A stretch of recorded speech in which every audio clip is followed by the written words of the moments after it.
Alright mga katawang lupa, ito po Hello, ang hon. pamamaraan ng pagtatanim ng Here ating they are. balinghoy They are dito po planting sa cassava. tuktok ng bundok Looks sa like they lugar planted ng Coreyatan, Cabacao, Cabradillo, Occidental Mindoro.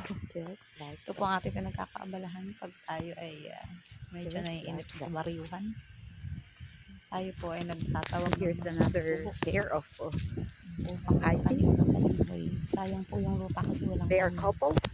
Tutubuan lang ulit ng maraming mga talahib, gugubat. Kaya halina Pahiga at dapat, atin huwag pong patusok. taniman. O yun po mga katutubo ko, yung partner yan. Ito pong dalawang ito ay mag-asawa. Yun naman kanina, yun po ay magtiya. They planted that area this Yan. morning. Inilalagay po Until sa here. butas na tinusok And ng ganong barena. they are going to Kaya plant this area barena. Ano nga bang tawag dyan? until the sunset. Yung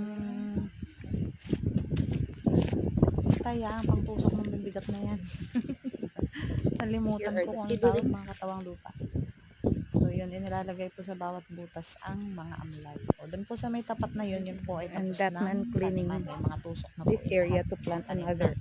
So tataniman po natin hanggang dito sa may bunch tapat of na ito para po cassava. hindi sayang yung mga nilinis natin